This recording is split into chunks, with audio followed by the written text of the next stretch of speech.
Look to make it 2 wins in 2 at the Concacaf U17 Men's World Cup Qualifiers when they play the Cayman Islands on Sunday at midday Jamaica time in Costa Rica.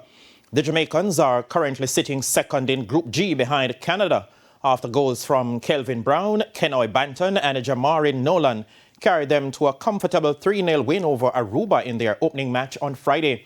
The Cayman Islands, like Aruba, are without a point after their 3-0 loss to Canada. Canada will play Aruba at 3 p.m. on Sunday. Only the 8 group winners in the 34-team tournament will qualify for November's FIFA Under-17 World Cup in Qatar.